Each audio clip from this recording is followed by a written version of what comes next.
My name is Michael Guyad, publisher of the Lead Lag Report. Joining me for the hour is Ardi Aaziznia, who some of you have probably seen and heard over the last year or so, has really built a solid name and put his work out there quite a bit, which I respect. Ardi, for those who are not familiar with you, introduce yourself. Who are you? How'd you get involved, interested in markets? And what do you do now? Thank you so much, Michael. Thanks for the great introduction and great pronunciation of my last name. I know it's a tough one, so I appreciate it. My name is Ardi Aaziznia. I've always been interested in market. I've been in the financial market and capital market, specifically for about 6 years now. I went to University of British Columbia, Sauder School of Business. That's where I get my finance and accounting degree. After that, I worked at a family office, a private wealth management, and then I joined Peak Capital Trading and Bearable Traders. So those are communities specifically designed for retail trading, retail active trading, as well as retail investing. And I'm now running a software called Trading Terminal, which is basically a Bloomberg terminal for retail. So it's a software specifically designed for retail traders and investors. So that's what I'm doing full time, mostly working with retail, helping them make trades, helping them manage risk, and I'm loving it. Yeah, and as you mentioned, it's been about a year now.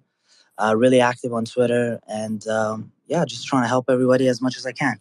It's interesting that you have the institutional background, the family office background, and then went much more kind of headfirst into the retail side of things. Why do that pivot? Is it a function of you saw that there were a lot more new entrants looking for guidance? What was sort of the impetus for you to get out of the institutional space?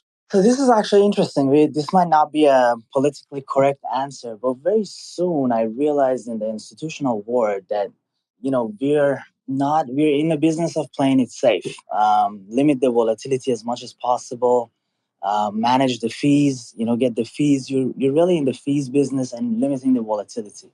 At least the funds that I worked at. And, when you're dealing with investors, the last thing they want to see is drawdowns, right? So we weren't really in a risk-taking business. We were mostly in limiting risk business, as I would say. So, that wasn't really what I studied in school. That wasn't really what I was passionate about. I wanted to come up with theses, make trades, get into positions, look at the macro picture, rather than, mostly try to limit downside and invest in quote-unquote boring companies. So I wanted something that is a little bit more exciting and something that would give me that ability to not really be in a mandate and, have a specific mandate, but be able to trade whatever I want, come take a proper position size and risk whenever I want, rather than, really being confined by compliance and a specific mandate that you have to your clients. So that's really why I moved away. I mean, I think it gave me a really good background in terms of having the both visions of saying, okay, how do people in institutional level get things done versus the retail? And of course, we'll get into it, why I think retail might actually have an advantage of not having a mandate. But yeah, that's basically the reason why I left. Yeah, and I think that's an important distinction, which unfortunately a lot of people on FinTwit don't realize. When you are in the institutional side, to your point, you've got a mandate. You have a investment policy statement, right, that outlines how much risk a separately managed account client should have. When you're retail, you don't have to abide by any of that. You can do what you want. You can be fully systematic. You can override the system, or you can be fully discretionary. That is a big difference, and I think that often is where there ends up being miscommunications from those that are on the institutional side trying to educate others. Yeah, you're absolutely right. So this is one of the things. One of the number one question we get at Bearable Traders, people want to know, okay, how much money can I make? Can I do this for a living? This and that. And I always ask, it depends on how much risk you want to take, how much your account size is, right? So it's really about defining exactly, as you said, that IPS with yourself. So sitting down with yourself, knowing how much drawdown you're willing to accept. And then we can work towards a tailored goal and work towards that. But really sitting down, being honest with yourself, and coming up with that IPS for yourself as a retail trader is really, really important. So let's talk about that for those that are not familiar with IPS and apply that to what that means for a retail trader. Because I'm with you. I think if anybody's going to be involved in the business of risking their own capital, while they may not have the restraints of a formal investment policy statement, they should still think about what it is they're trying to accomplish and how. Yeah, exactly. So, investment policy statement, it's a long document of what are your goals? What do you want out of your investment? How much drawdown can you tolerate? How much cash you're going to take out? Do you need any? Do you need to touch this account for a year, for 2 years? Is there any major purchases that are coming out? So, when we're working with retail, it's very easy. The recency bias is really real. It's very easy to look at a chart of TQQ and really handpick and see the last 10 years that NASDAQ has outperformed and say, oh, if I would have invested $100,000 in TQQ, I would have been a gazillionaire right now. And this is very easy, but it's a look back bias. You're looking at past and assuming that this is going to happen, and then you're not taking into account these massive drawdowns. Yes, sure, these 2x leverage. I mean, leverage in general, right? The number one principle of finance is the more risk you take, the more likely your return is going to be. But can you stomach the drawdowns, right? And just as an example, like your papers, right? Your thesis is all based on your Sharpe ratios, like your risk adjusted return. You can stomach these drawdowns because these are really the times where we see retails blowing up, or even people are getting out. I mean, take a look at Nvidia as an example. Like, look at this volatility. Sure, you could have bought SOXL and made a lot of money, but can you stomach those volatility? And you just have to sit down with yourself and really be honest. Okay, do you need this money? How much do you need to take out monthly for your monthly expenses? So, really sitting down and coming up with that. I mean, you can Google, like for our audience, you can Google what an IPS is and really do it for yourself. And I think that could really help. Yeah, no, I think, and that's the sort of self-education part. And I'm going to make the assumption that obviously being part of a trading community is designed to help share the knowledge, so to speak. I'll tell you the challenge that I have, and admittedly, I'm not necessarily in some of these discords and listening to know exactly what's being said, but I can see it on the periphery from FinTwit. I think the challenge is we can say and agree that everybody has to self-educate. Everybody has to come up with their own sort of mental investment policy statement that they themselves should follow for their own trading, their own investing. And you can correct me if I'm wrong. I think there is this almost echo chamber that tends to happen on FinTwit, maybe less so on Discord, among newer traders, where somebody says something, they regurgitate it, it sounds logical, and nobody's actually researching if there's validity to it, or trying to be a kind of a devil's advocate. Is my impression wrong on that, or is that something that you yourself kind of find when you are talking to retail traders and involved in some of these communities? Yeah, sure. So no, I don't think you're wrong, Michael. I mean, retail is huge. Retail trading is huge. I mean, we know, like for our business, variable traders, we know from 2020, business really spiked up. There was a lot of people that wanted to be a trader, but for wrong reason. Really sitting on an app that is like a pure gamification of capital markets is really not the right strategy. At least in our community, what we do is we really focus on risk and return. So we really try to sit down with our traders and really break down, really dissect their returns. Where is your return coming from? Is it because of tactical overweighting a certain sector? Is it timing? Is it leverage? You really need to understand these things. So we really spend some time to hone down these basics and really understanding. Okay, is your alpha per se, is your excess return, is it coming because of your skill, or is it because you're taking more risk? Is it timing? So what is it? So really spending that time. But there are, as you call it, there's a lot of uneducated speculation in the market, and it's always been like that. But what I believe, and it's something that I was speaking with my business partner Andrew the other day, is what higher rates usually does is bring back the integrity in the market. So you're probably going to see a lot of these no risk management, pure speculation, getting washed out. But I haven't traded the 2002s and the dot-com bubble. But what I can tell you is I already know there's a lot of from our community, a lot more retail traders are surviving this massive bubble burst. And the reason for that is that they're better educated. They have better tools. I mean, I've used Bloomberg Terminal, and I've used Interactive Broker Trader Workstation, and I can tell you they're not comparable. But trader workstation from Interactive Broker is very sophisticated. So if somebody really want to take on a retail side, they have the tools necessary to do that. And they're staying strong and they're staying resilient. And I think education is key, and really number one. Yeah, I like the way you frame that. The higher rates result in integrity coming back. I'd argue it also results in humility coming back, right? Because part of higher rates is an era of more volatility. Because when you have low rates, what's the result? Liquidity squashes volatility. It causes people to assume things will keep making money, that it's not going to be volatile, so you might as well leverage up in low vol. And that's often what gets them in trouble, right, when the higher rates kick in. What's been sort of the is there anything that would suggest there's some broad views, let's call it that, some of these retail traders are taking on when it comes to markets? Again, I admit I could be completely wrong on this from my vantage point, but it seems to me like there's a hell of a lot of retail traders who are massively bearish. Maybe that's just, again, a few anonymous accounts that are getting a lot of likes and retweets, but what's your view on sort of the uniformity of viewpoint among the retail community? That's a great point. I mean, just to touch on what you mentioned about volatility. I mean, the whole playbook of 2010 to 2020 was short the wicks and buy the dip. That would have worked, right? I mean, it was a saying in institutions: just short the wicks and buy the dip. But on the retail trading and bearishness, it's so interesting. You said it perfectly, and you tweet about it. Is sentiment follows price, not the other way around. So whenever we get into chop or markets going down, all of a sudden everyone's bearish.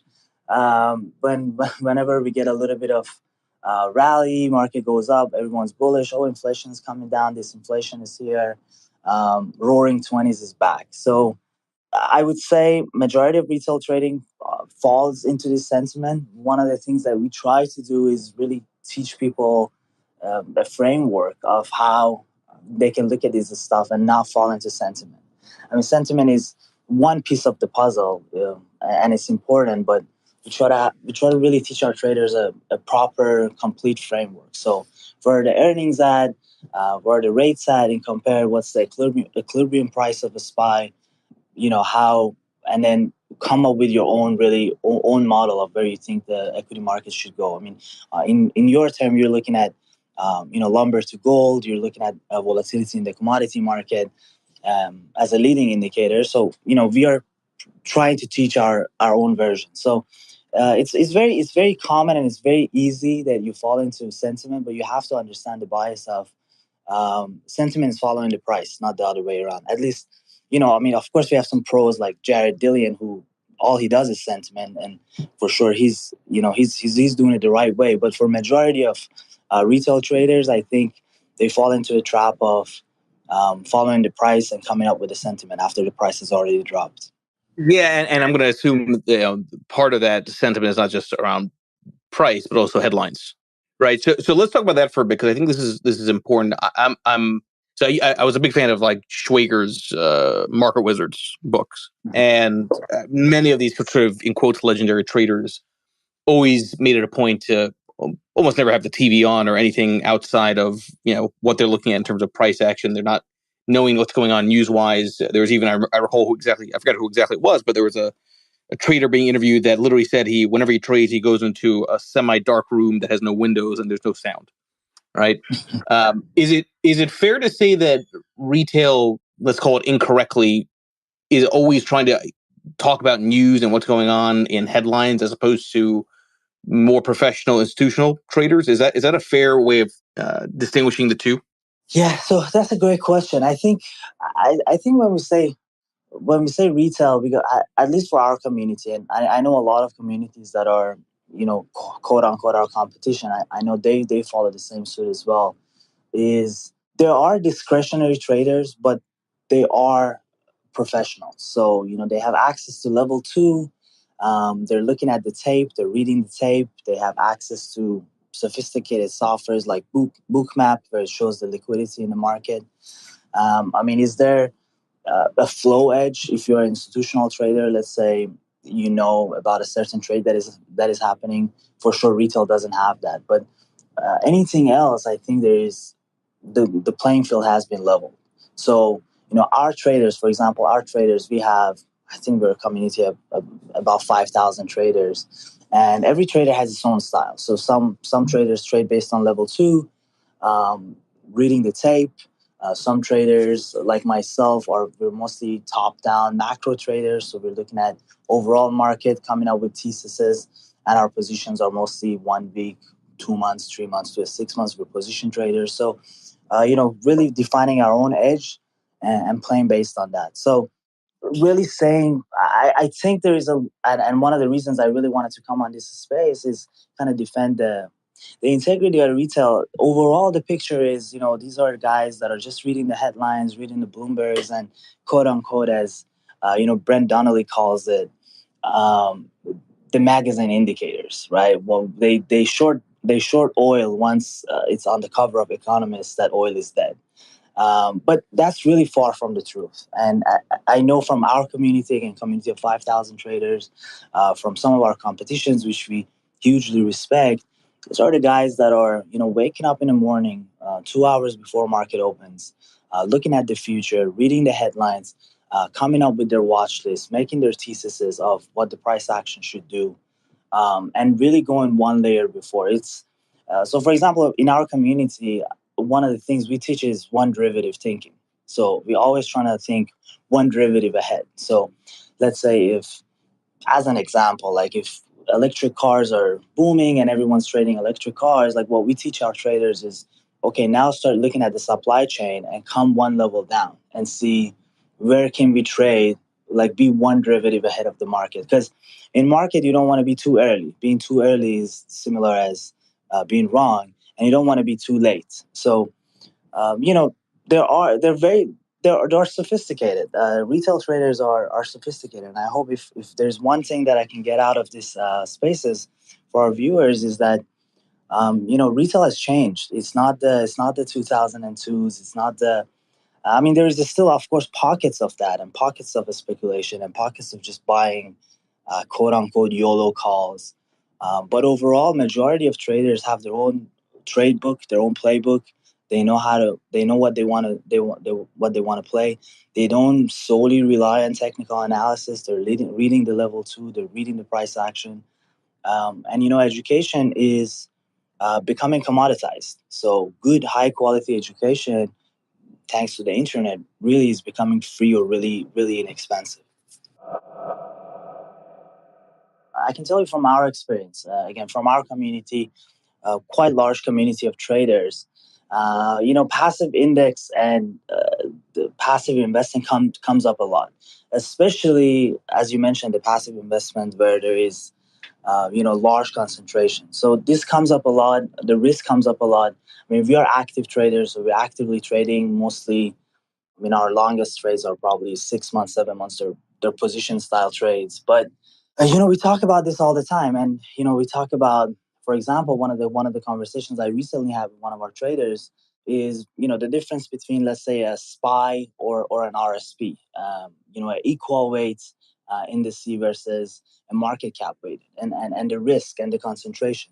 So yeah, absolutely, it comes up, and a lot of people are. I think the average account size in our community is north of six figures, from our traders. Our traders are well capitalized, and these are the guys who are trading their retirement. They're trading their 401ks, Roth IRAs. So they're well capitalized. They understand, and the risk with passive investing is actually something that comes up in our community, and they're trading. But on the other side of the spectrum, you have to understand, like, whenever you're active trading, it's very, very important that you sit down and analyze your return. Like, what is your benchmark? Did you beat your benchmark? I recently wrote an article about benchmarking, proper benchmarking. Really understand. Okay, you're putting all this time. What's your hurdle rate? How can you exceed that? What is your benchmark? So we have these conversations all the time with our traders, and it's absolutely important as well.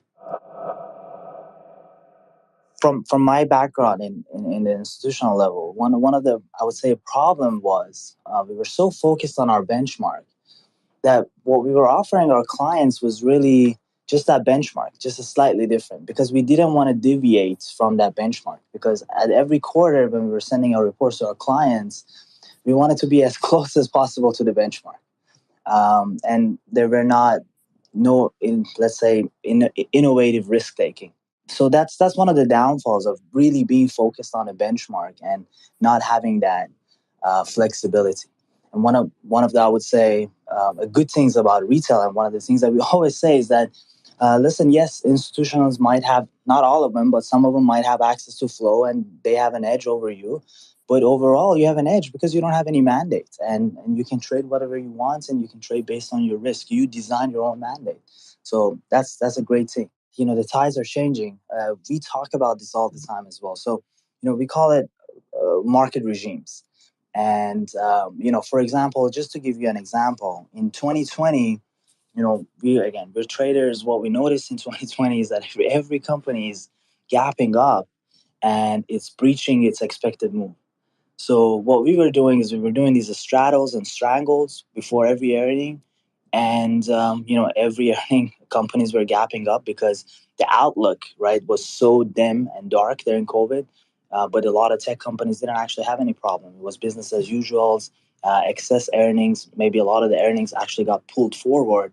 So we were doing these straddles and strangles in our community, and it was like a printing machine. There comes the 2022, and you're not seeing that anymore. So you have to adjust really quickly. So we talk about these market regimes and regime shift in the market, whether it's going from a low volatility regime to a high volatility regime.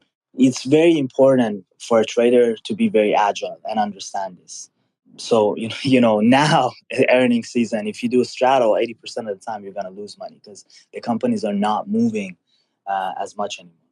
Market regimes change, right? And one thing people don't realize, and we talk a lot with people, is that from 2002, if you would have bought S&P 500 at the peak of the bubble, let's say in 2002, your return would have been non-existent up until 2011, right? It was this massive range. So it is not unconventional for indices to do nothing for a decade or more than a decade. So you have to understand this notion of just put your money in S&P 500 is really not, it could work for someone who is, let's say, 15 or 20, again depending on the geopolitical situation, and if you think the US is going to be a leader over the next few decades, it might work, but it might not work for everyone. So you have to really understand this and these regime changes. Well, in fairness, and by the way, I share, as much as I'm a part of that world, I share a lot of the cynicism. A lot. I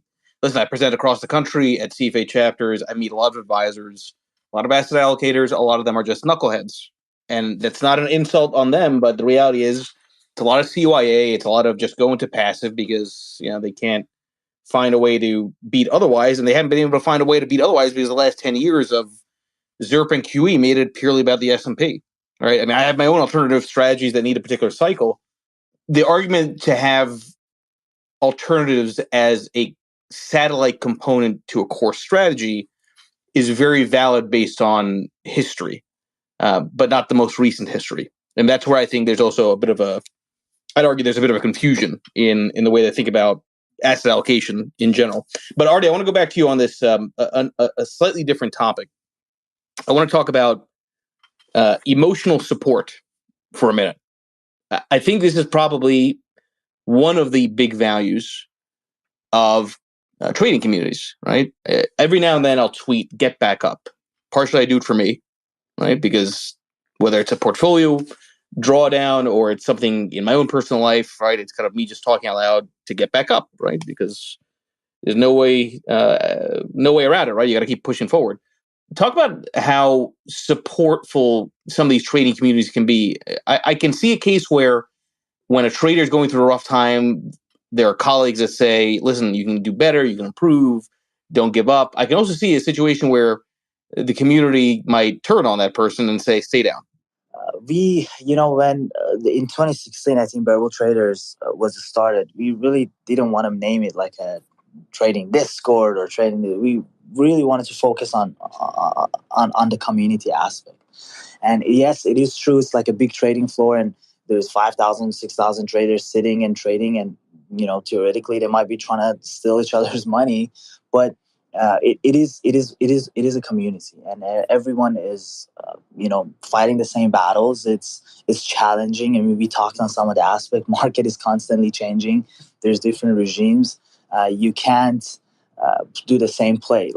That's why it's really funny when people say, "Oh, this is just a strategy works." It's impossible. The capital markets will not exist if there is one strategy that works all the time.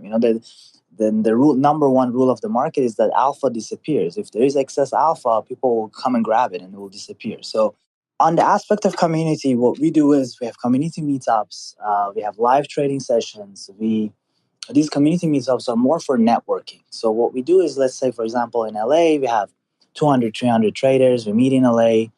And it's really about these traders meeting themselves and, exchanging contact. And we have a program where we call it Trading Buddy. And people who live in the same time zone nearby, they can form into a little group chat called the Trading Buddy. And what they do is in the morning, they FaceTime each other. They talk about their playbook, what they want to play, what they want to trade, what they're seeing in the market. So, trading, especially if you're trading for yourself, it can be brutal. We call it's like running a business, right? It can be very challenging. So having that emotional support is extremely important.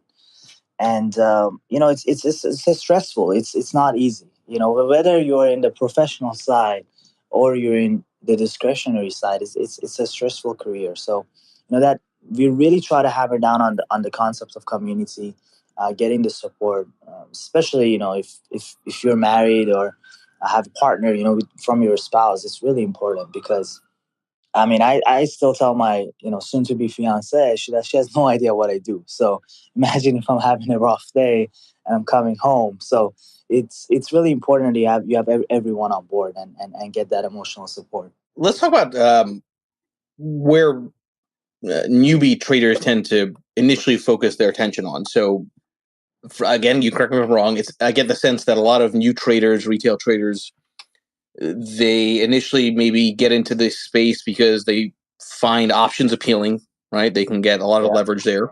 They find crypto appealing, right? Because it sounds logical to them and they can relate maybe more to that type of investment than Berkshire Hathaway, as an example. What are some of the things that you've observed in terms of sort of common threads around where people tend to initially trade into? Wow, that I could go an hour on this. This is a great question. So, number one is oversimplification. They try to simplify everything, and they think there's this one strategy that could work. Whenever this happens, you do this. Really not understanding the market dynamics as a whole. Of course, excess leverage is really, leverage is a double-edged sword, right? So, especially as they find options very appealing. So just the idea of that it's easy. I mean, actually, to be honest with you, in 2020, the influx of traders that we saw, there were a lot of people who thought it's gonna be easy. But now the cohort that we're getting, they're not like that. They understand it's challenging environment. But I think the common fallacy is thinking it's easy. There's this 1-2 steps, and granted, there's so many misinformation on TikTok or the social media where it shows that it's easy.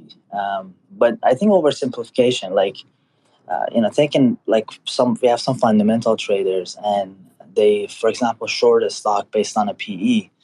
And one of the things I do is that I sit down with them and I to tell them you have to assume market is always efficient. So if something is expensive PE, that doesn't necessarily mean that you have to short it. You have to actually dig deeper. And it's just like the simplifying that, fundamental analysis comes as simple as just looking at PEs. No, it's a lot more complicated. So one of the things we see is, traders really looking for easy strategy, wanting to stick to one strategy, not realizing that you really have to understand at least overall market dynamic before you can trade. And leverage, really not understanding the leverage and how it does and the math behind the leverage. That's another thing I would say. But that's one of the things we strive on, and our community, and again, a lot of our competition as well. So I want to give hats off to them. I didn't come on here to say we have the best community or anything like that. A lot of competition as well. What they do is really try to train retail on a proper software. Let's say a TWS Trader Workstation from Interactive Broker, or Direct Access Software DAS. Train them on the software, have the proper risk management, understand the market dynamics. Just know that on a trending market, the strategies are going to be different than a choppy market. Just things in that nature. Really seeing the whole picture. Congrats, by the way, on the success you've had with your book. I appreciate Lay it. out for the audience first. Yeah, no, really, and it's very impressive. I think being a successful author is harder than being a successful trader, and being a successful trader is very hard in and of itself to hit business when it comes to books. First of all, what got you to want to write that book? What's the thesis? One of the things that stood out to me is that in the title, the title is "A Beginner's Guide to Investing and Trading in the Modern Stock Markets." The word "modern" I think is interesting to focus on. But lay out sort of your impetus for writing the book, and how surprised you've been at how well it's been received. The reason modern was exactly on the topic we had on just this idea of over indexing and a passive, and the fact that market is changing. But the book really is a guide for a beginner to define their IPS, their investment policy statement. Is sitting down and realizing what it is you want out of the market. Do you want to be an investor? Do you want to be a trader? These are two different things. They require different tools, different time commitment. What do you want out of the market? How much money you want to make? How much money do you have to start? It's really about it's two sides. One side is about trading. One side is about investing. And the first beginning chapters, I really try to focus on, hey, define your IPS. And I wrote it in 2020, and the reason I wrote it was because I was getting a lot of calls, people saying, "Hey, should I buy this? Should I buy this? Should I buy that?" And my answer is, I don't know, right? It depends. What's your time frame? What's your risk appetite? What is your account size? Don't buy 100% of your equity in Tesla shares just because you heard something somewhere, or don't go and short Tesla because you heard something somewhere that is expensive or it can't be sustained. So the book is really about really defining your own IPS. You're sitting down with yourself, figuring out what you want from the market. Do you want to be an investor? Do you want to be a trader? And really figuring that out. And you say it's successful. I'm really humbled by the success it has, but it's a lot of hard work writing a book, and I don't know if necessarily it has paid off all the hard work I put in, because from the editing process to the images and the formatting, it really took a toll on me. But I'm glad that people are enjoying it. There's a great saying. It's a book is a very expensive business card.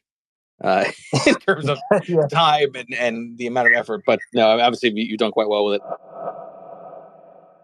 I recently interviewed Colin Thomas, and he's the founder of Top Down Chart, and he was talking to me about his framework, where he takes monetary policy, sentiment, technical analysis, bunch of leading indicators into his framework, and he has institutional clients where he come up with trade ideas and sell his research to. And it was very intriguing to me because in a sense, because we're on an institutional side, you rarely hear, at least places I've worked at, you rarely hear technical analysis. They're mostly focused on fundamental. And what I would say is, and what I tell people all the time is, even if you're investing, there's still every quarter there's new information coming out. That's the company's earning. Beside that, there is industry headwinds that might happen.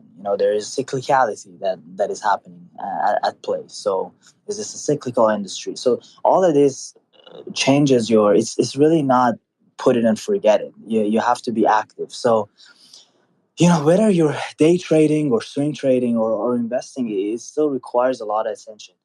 We have, this might be something that we need to pursue. And on Trading Terminal, the software, we have a section called Academy, where we're constantly updating courses and putting courses in there. But that might be something really to consider, really separating the two, but at the same time acknowledging that hey, these are both active. These are both you need to pay attention. It's not really buy Apple and forget it. It's really looking after your investments. It's very interesting. Like one of the people who is in the space is listening right now. He's our trader, and he's been our trader for a couple of years, and we've actually got really close. He lives in New York, works on the institutional side, and he trades with us as well. And in one of the things he mentions to me, and he's like, if more institutions would have used technical analysis, that would have saved them a lot of money.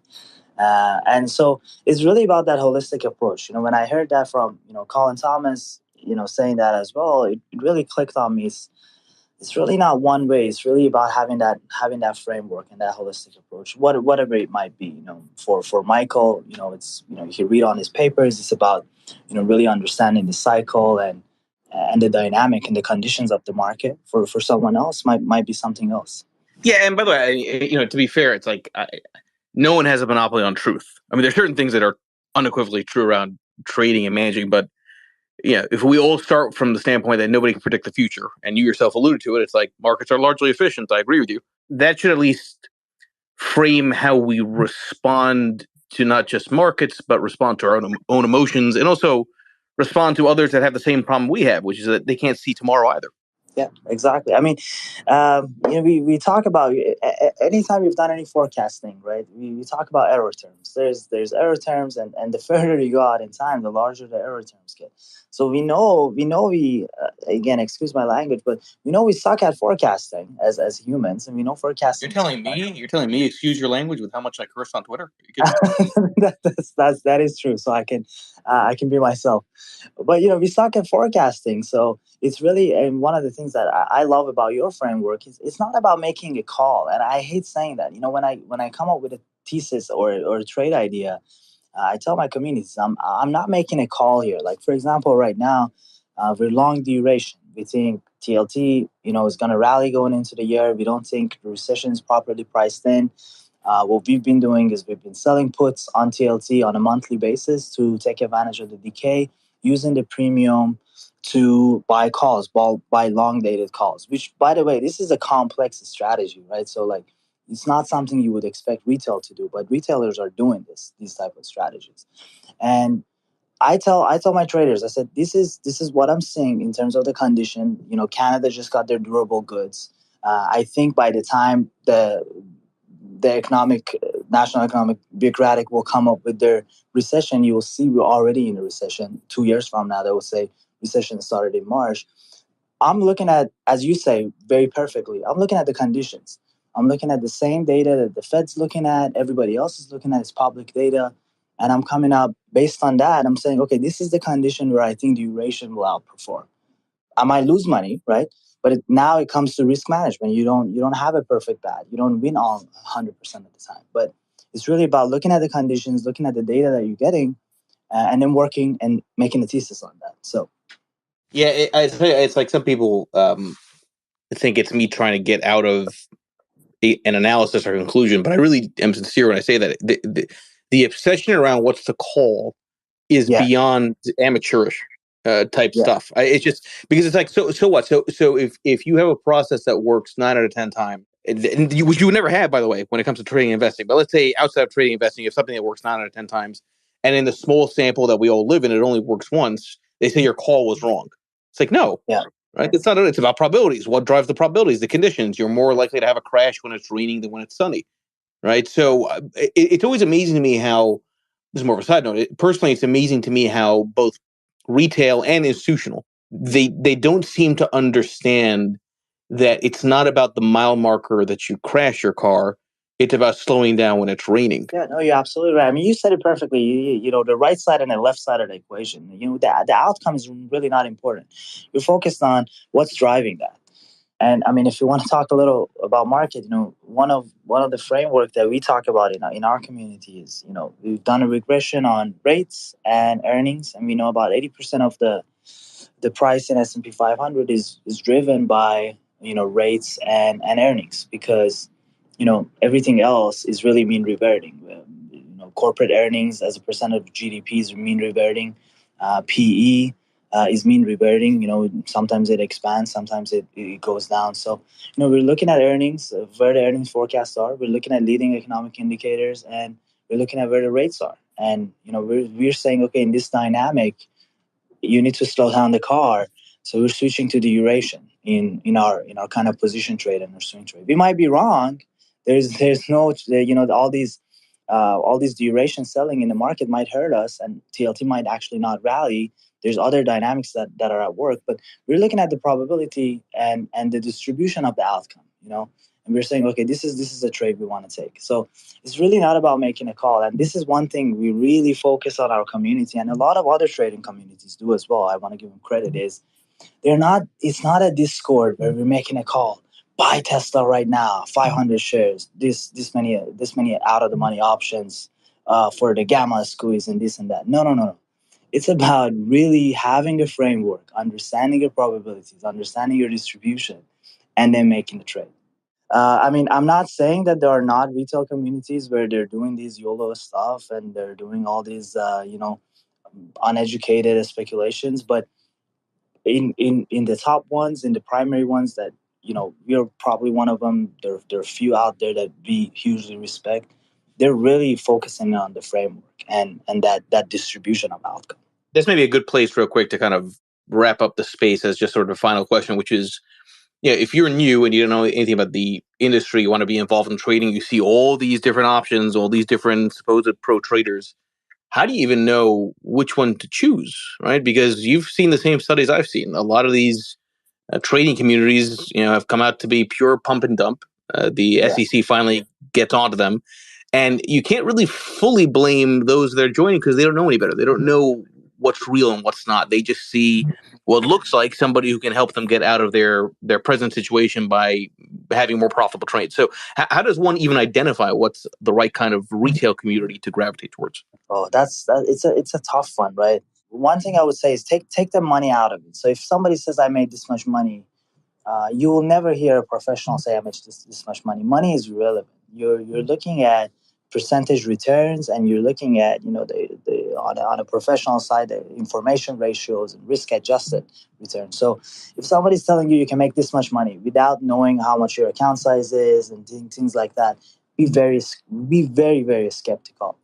And then lastly, really focus on a framework. So I don't want to say whatever retail community that trades the small caps is doing a pump and dump. I don't want to say that. But if you join a community and you see majority of the time they're trading these small caps, really understand, see if they have a framework or no, there is no framework.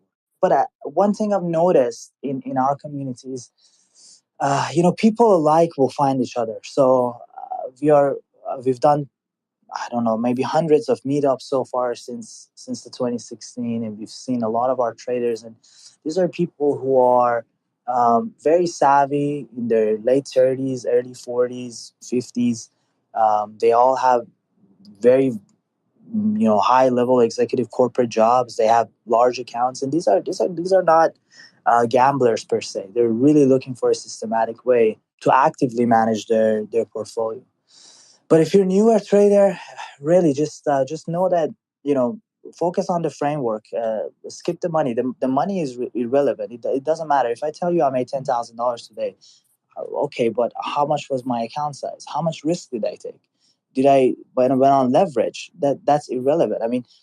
Go and read on long-term capital management and see what happened to that. Go check out their Wikipedia. The returns, if you're not taking into account the risk, is irrelevant. So really learn return and risk. That's the fundamental of finance. Once you understand that, I think you can make a good decision. You understand this. So no, I think that's a good place to wrap this Twitter space up. Everybody, again, please make sure you follow Ardi Aaziznia here on Twitter. And if you are curious to learn more about his company and what he's doing with his trading community, obviously reach out to him. Thank you, Ardi. Cheers. Thank you so much.